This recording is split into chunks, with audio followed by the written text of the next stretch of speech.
What's going on here? Why isn't the story letting Durin just suppress the abyssal power? It keeps getting stuck.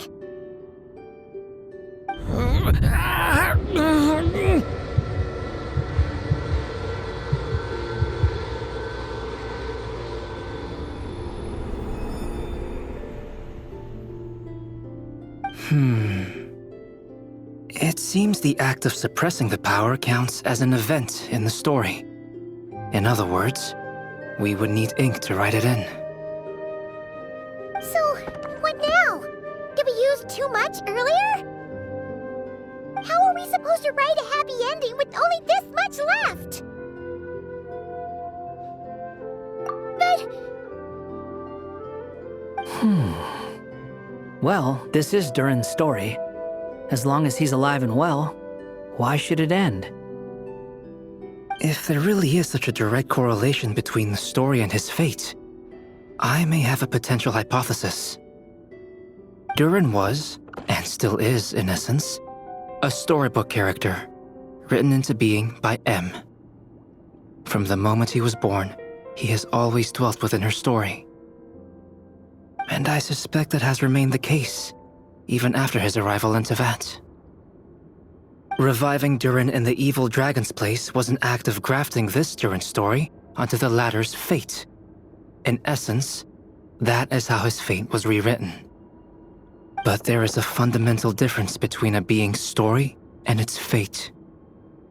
As Miss Barbeloth reminded us, the fate of every living being in Tevat has been woven into the fabric of time. Its most natural path, therefore, is to proceed along its given track. But Durin's story, on the other hand... As Durin's connection to this world wore thin, not only have people started to forget him, he started to lose control of the abyssal power within. In other words, his story can't continue, because the author's ink is drying up. That's what it seems like to me. It would seem the little dragon had made a group of fine friends indeed. Save it. The question is, are you here to help him or stand in his way? This is as far as the story can go. What path will you choose?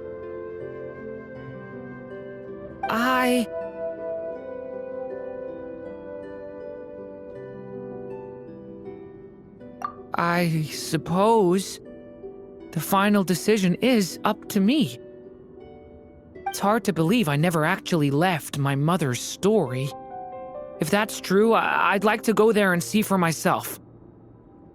By there, I take it you mean the blank pages of the unwritten chapter ahead? But we still don't even know how Alice's magic works. If Durin belongs inside the story, then going outside of it to some unwritten part, isn't it too risky? I'm not afraid. I second that. It would seem this is one answer you need to go seize for yourself. So be it. Whatever obstacles stand in your way, we'll tear them down together.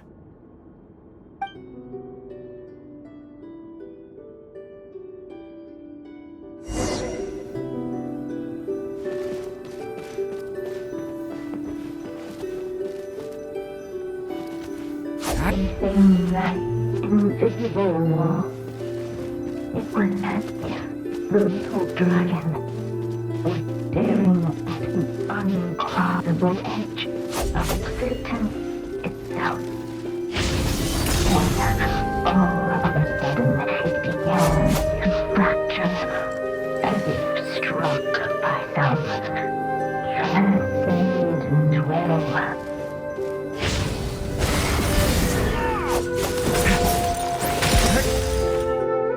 Gotta keep going.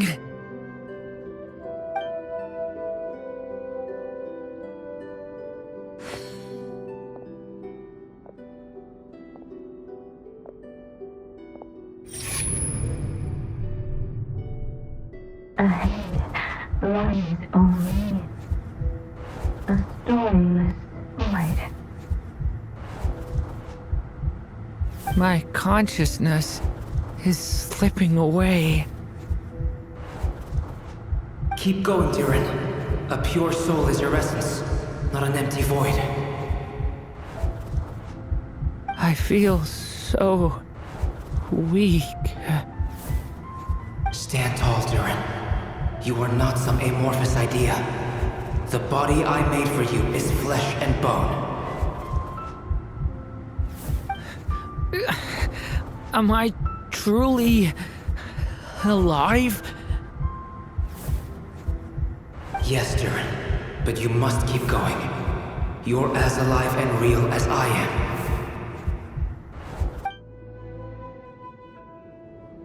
I can't feel a connection. You're not alone in this world, Durin. At the very least, you have me.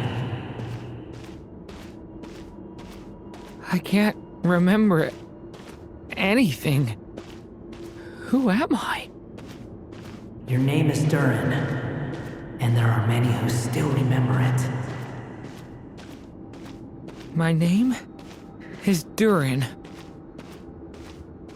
You're taking too long. Come on, Durin, run! In this world, fate waits for no one. Wait! Where am I meant to go? What am I supposed to do? Go, make your wish come true, Durin. My wish?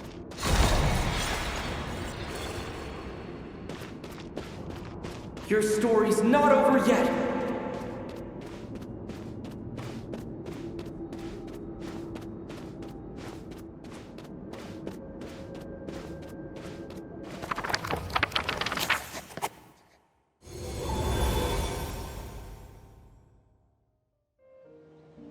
Silence, huh? Have you nothing to say about my proposal? Let me get this straight. You want to graft your story onto this unfinished thread of fate, and in doing so, not only rewrite that fate, but allow the story to live on.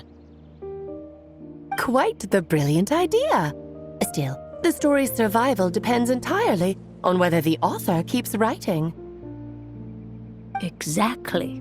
And the moment foretold by the prophecy is still centuries away. I see. I thought my own ignorance might be the problem. That I'd asked more of the noble science of alchemy than it could ever deliver. Or that I had failed to discern the heavenly signs and grasp the secret truth underlying the prophecy. Little did I imagine that time itself would prove to be the greatest hurdle of all. Well, my friend, this has been a most intriguing experiment. And from an academic perspective, at least, I don't think it was a bad proposal. Someday, the prophecy will come to pass. So remember, my friend, much like the stars themselves, there will always be something that transcends the test of time. Thank you, everyone. You've helped me so much already. But, Alice, I still have one final favor to ask of you. Will you lend me your magic one last time, just enough for me to keep his story alive until the prophecy is fulfilled? You mean you want me to extend your lifespan? No, not in that sense. As Rheindotter once told me, the laws governing life and death are among the most unyielding in this world. I'm well aware of that.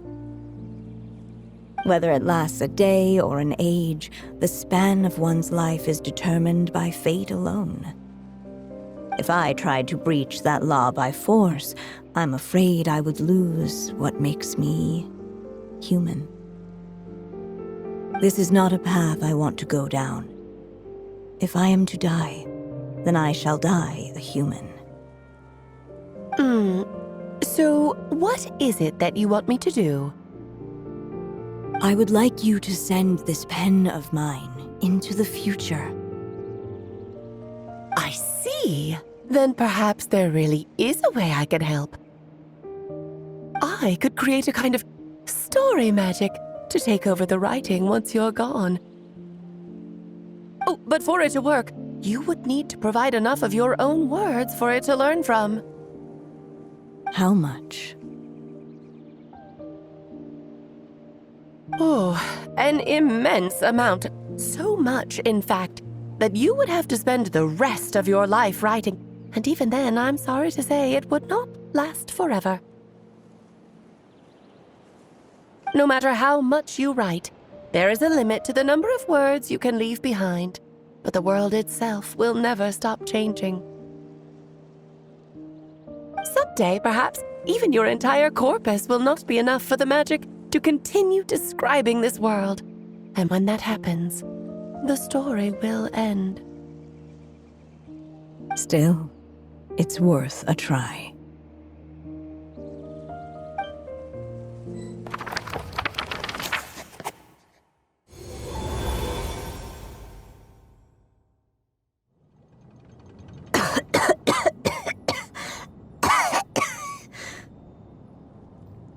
Oh, my dear Anya. Even after all this time, you're still... Look at you.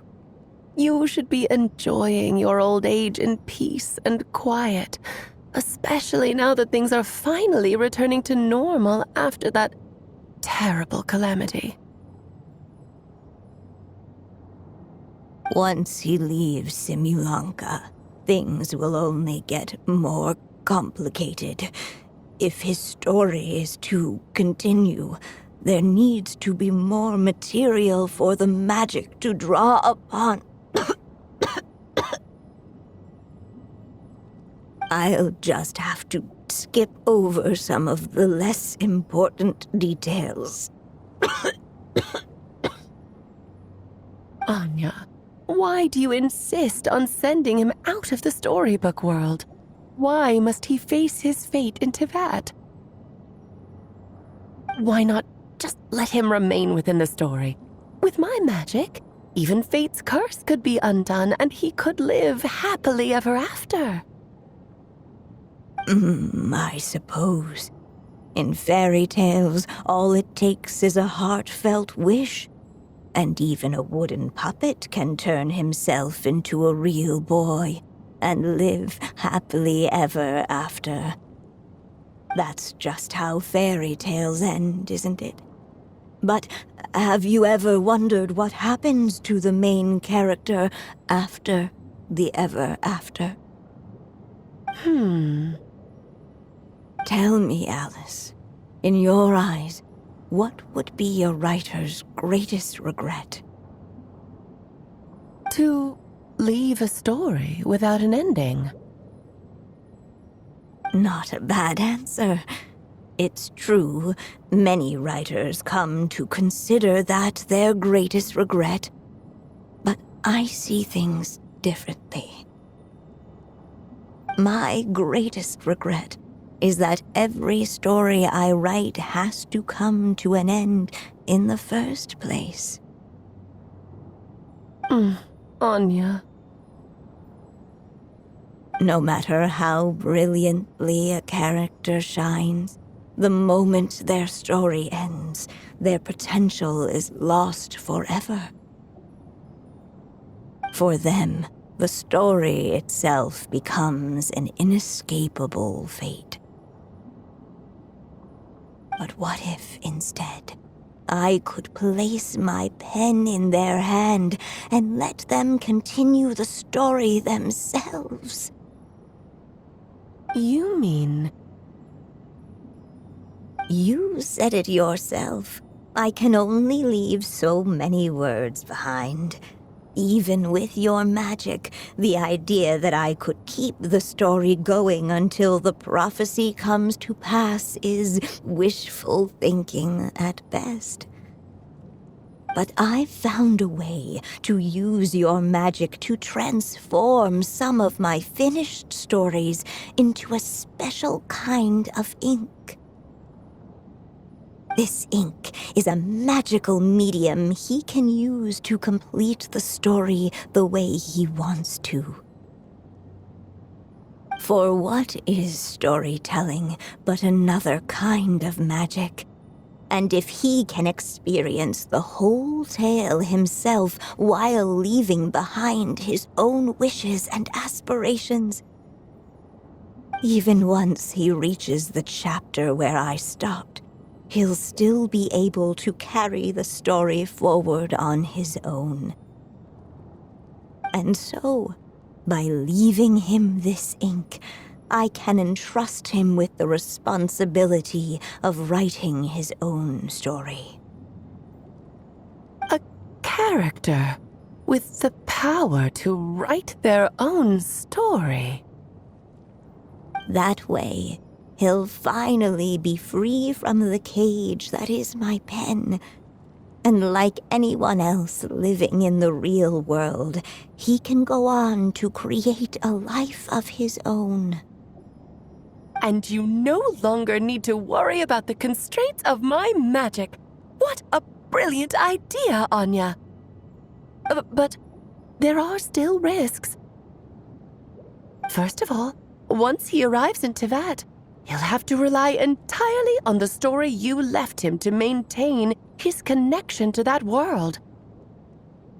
As you gradually hand over creative control, that connection will grow weaker, and at some point, he might lose it altogether. But at the same time, he'll also have the chance to forge that connection for himself. The issue is, this method taps into too many of Teyvat's core secrets. Any overt hints you try to leave will be erased in no time. In fact, it'd be hard for you to leave anything at all to guide them. We still have the story itself, though. I can use that to show them the way. It's entirely possible he burns through all your ink, never reaches the chapter you had in mind, and gets stuck, roaming the chapters of his past. But despite all that, I still believe in what this child can become. His hopes and wishes can be his ink, so he won't be trapped by mine running dry. Oh, what the writer you are, Anya. Your imagination never ceases to amaze. And you do know how much I love a happy ending. You shall have my help, my dear. Thank you, my friend.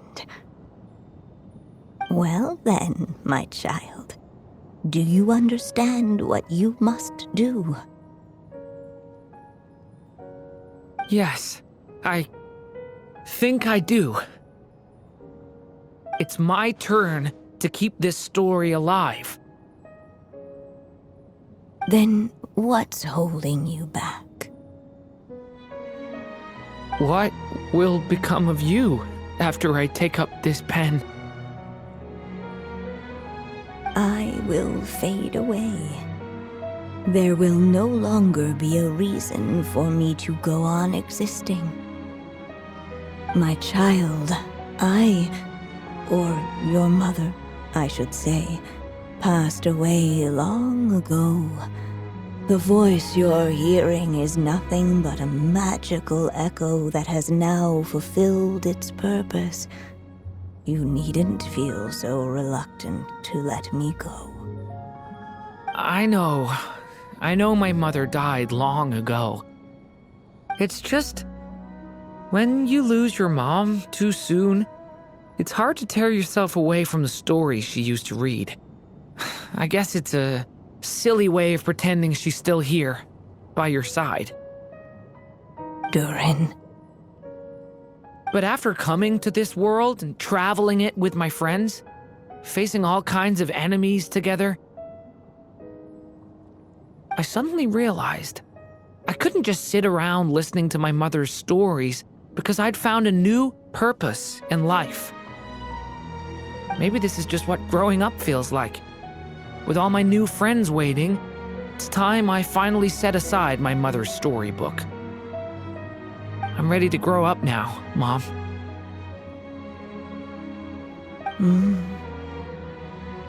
Then take this. A gift I should have given you a long time ago. You've witnessed this story from the very beginning, made your wishes, offered your blessings, and even wrote your choices into its pages. From here on out, this pen is yours. Now I ask of you, the other pillar of this story, as both its reader and its witness. Will you turn the page so the next chapter can begin?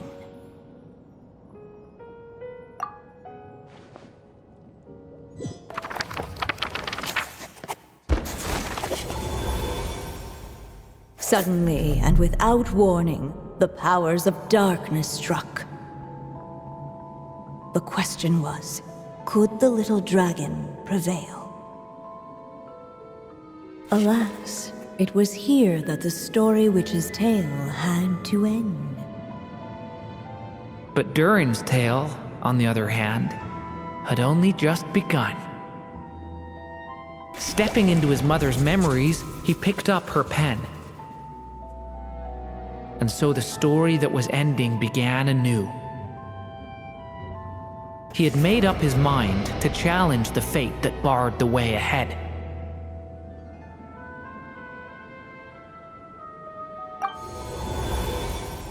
Looks like this is the final step. A chance to strike back at fate? Now that's not something that comes knocking every day.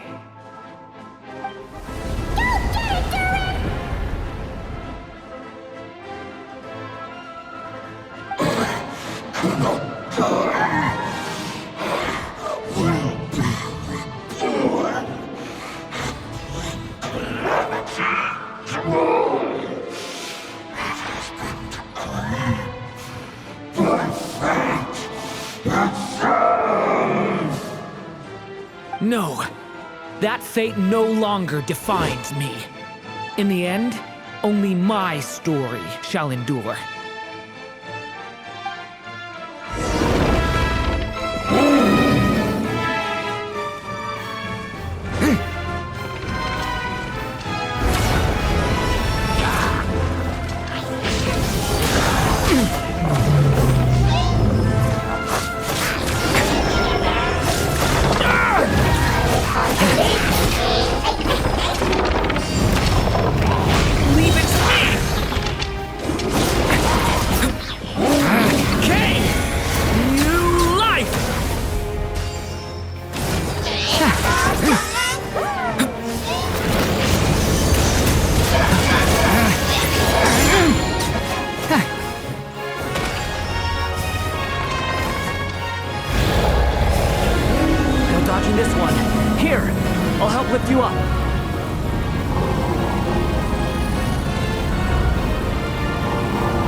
The abyss is burning!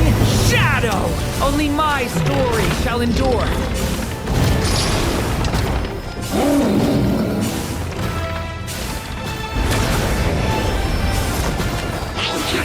Leave it to me!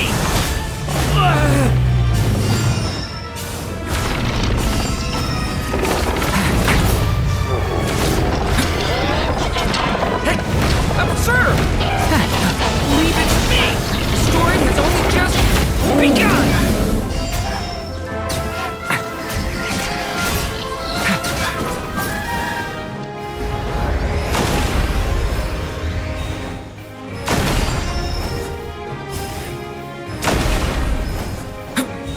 Looks like there's nowhere to hide. Here, I'll cover for you.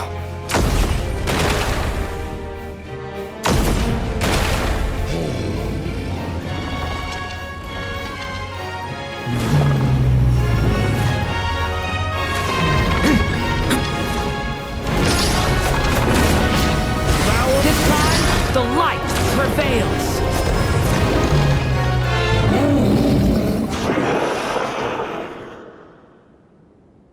Thank you, Mom. And so it was that Durin defeated the darkness and rewrote his fate. But his story is far from over.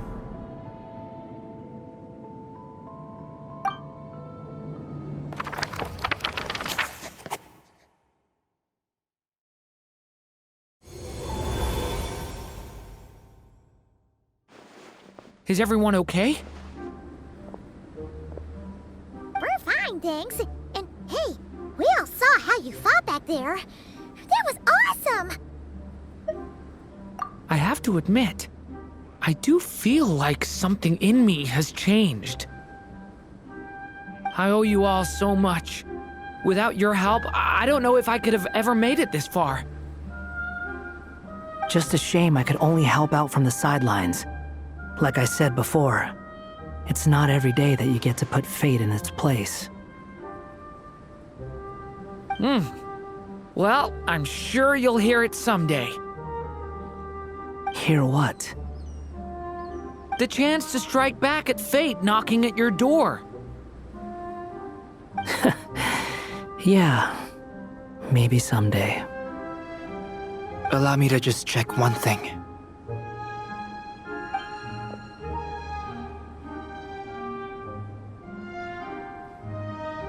Yes. The abyssal power within you has stabilized again. And those strange symptoms you were experiencing seem to have completely disappeared. Oh, thank goodness! I wonder what it means, though. Aside from the principles of alchemy, what other law of this world governs his being? Look, it all turned out fine, so just leave it at that. Now that this one's out of danger, it's time for me to get out of here. You're leaving so soon? What, don't humans usually throw a party after something like this? A party? Do I look like that kind of guy? Anyway, come find me again next time you're in trouble. That's what friends are for, right? In a way, though, he is right. This is Durin's moment to celebrate, not the time for academic discussions. Hey, I don't blame you for asking. And honestly, I'd be perfectly happy to talk about it. It's just, I wouldn't even know where to start. It's all right. I'm sure we'll get a chance at some point. After all, your story's only just begun. All right then. Traveler and Paimon, we'll part ways here. Given the extraordinary nature of the things we witnessed today, I need to make sure it's all recorded properly. Okay, see ya! So, it's party time next? Huh?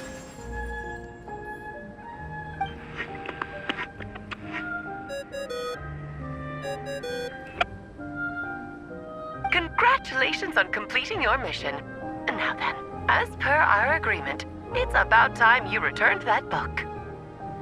She must have known the moment we finished. Just like she said she would. I've heard dressing appropriately is a must for socializing.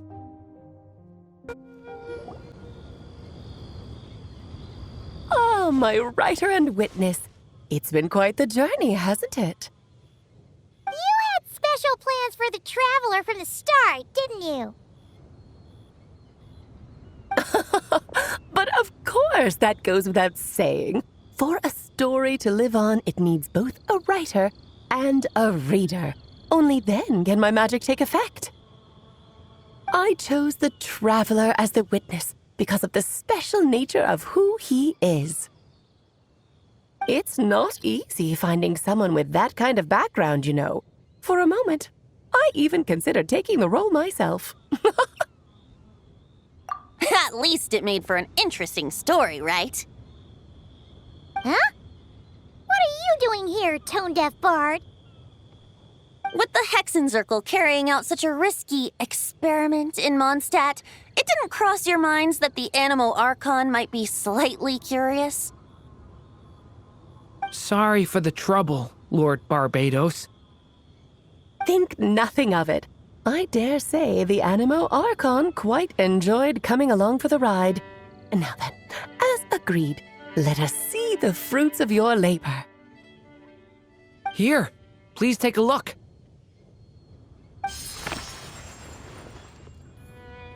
Well. Somehow, despite all my careful planning, it still turned out to be full of surprises. It never even crossed my mind that Rhindotter's child would be capable of handling that kind of alchemy in her stead. When he asked for help with the materials, oh my, I nearly couldn't believe it. If only the others were here too, we could all celebrate together. I'm right here, you know. The only one who hasn't responded is the one busy stuffing her face over there. Is that you, Barbie? A little late to the party, don't you think? Come here, child. Let me take a closer look at you. All right, Aunt Seer Witch. Here I am.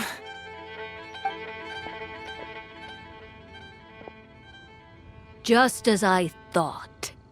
This child's fate does not appear among the stars.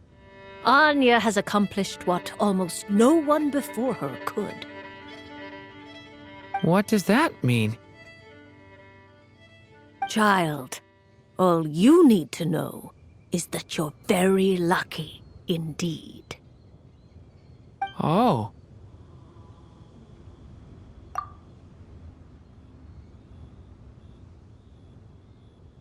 Just like how she was in the story, huh? Tell me, little Durin, what will you do next? I, for one, cannot wait to see how your story unfolds. Well, there's so much I want to do. I'm not even sure where to begin. How about settling your most recent regret?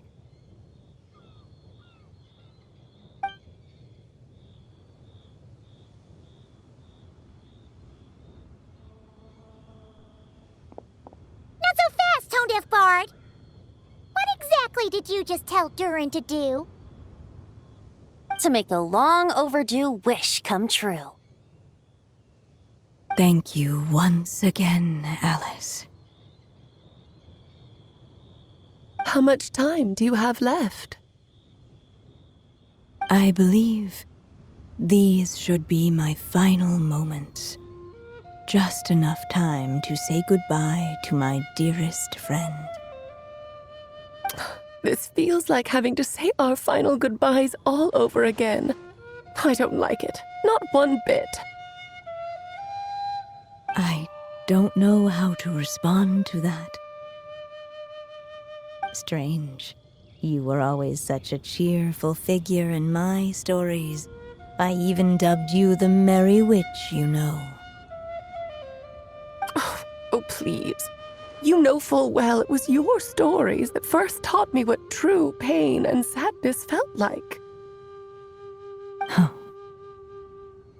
Aside from saying goodbye to me, shouldn't you also leave a few words for the child? Since the book will be his to continue, why don't you write him a little parting note? There's no need. His mother already did that long, long ago.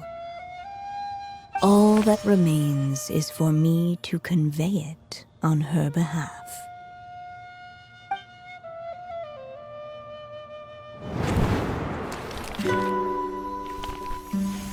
My child, these may be the last words I get to leave you. I've always thought of the characters in my stories as my children, loving each one of them, just like a mother would. But you are the most extraordinary of them all.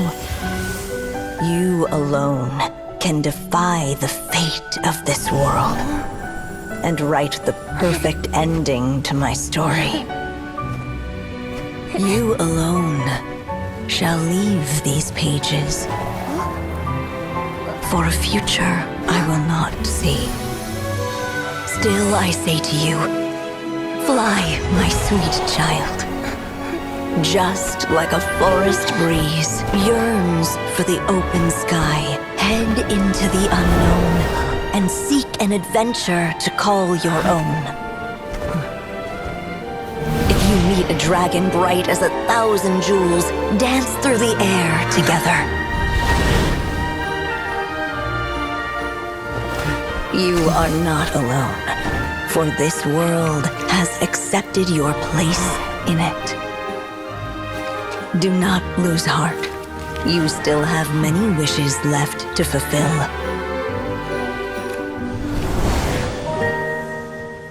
A long tale awaits you, my love. Let songs and flowers be the ink that fills its pages. Take my pen and use it to continue your story.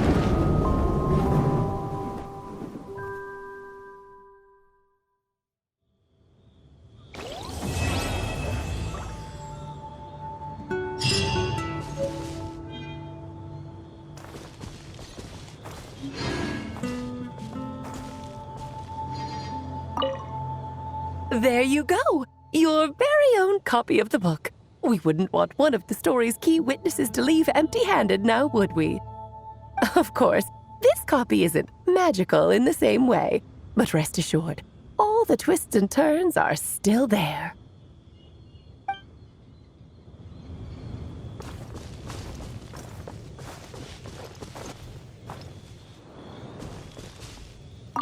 And so they flew together, Durin and Dvalin, over the skies of Mondstadt. Who'd have thought such words could ever have described a happy ending, huh?